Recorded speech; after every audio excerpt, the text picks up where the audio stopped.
Making the Invisible Visible, Black Women 365 Days of the Year. Each day will spotlight a remarkable woman whose story has shaped Black, British or global diasporic history. Women whose achievements are too often overlooked. Through these daily short films, we create a living, breathing archive of leadership, creativity, resistance and legacy. Let's begin. Hey, thank you for this opportunity to be a part of this project.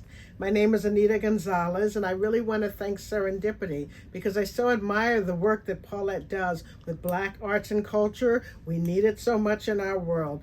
Thank you for this opportunity to be with all of you. I am a director, a writer, and I have been a choreographer as well. I'm a professor, a scholar. I blend all of it together in the way that I imagine using the world to talk about Black art. My work in motion, what does it look like? It looks like writing books, it looks like writing librettos, it looks like making and directing new work. I love to bring new ideas into the world by working with Black artists and other artists, and especially by exploring the way that cultures come together through art. So a typical project for me would be like to go to a foreign country, to go to, say, the Middle East, and ask the people about what things they're concerned about, bring them together in a single room and see what kind of new work they can develop together.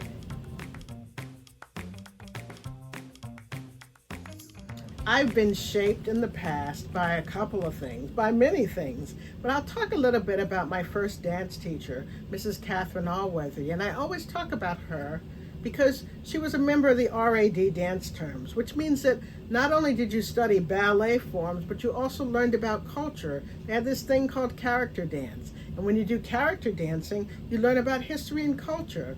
I'll never forget the joy I felt when I was a little girl dancing and they said, dance the tarantella. And I learned that the tarantella was about a woman who was bit by a spider and she had to dance herself to death in order to get rid of the poison.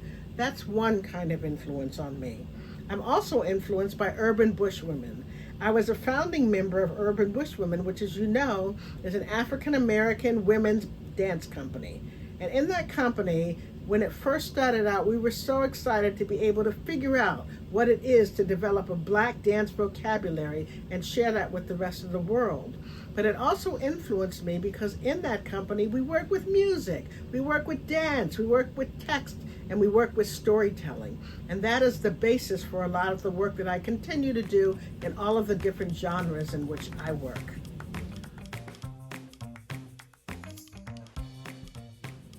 What's hidden about me is that I'm a bit of an introvert. Even though I like being out in the world and I do public lectures and all of that, nothing makes me happier than sitting home with a good book, sitting quietly and taking a nice nap, being alone and playing with crossword puzzles, doing things that kind of nurture my inner spirit so that I can then go out and interact with other people in the world. Small joys. I think my biggest joy is watching the water. My biggest joy is walking in the woods. My biggest joy is seeing the face of my friends and family members who love me and knowing that I can be a part of the world that they create. I love people who are close to me. I love crying. I love sitting. I love watching the sunset. These are the quiet joys that I find in life. Thank you for joining us for today's story. Making the Invisible Visible is our commitment to ensuring that Black women's histories and contributions are recognised, valued and kept in daily circulation.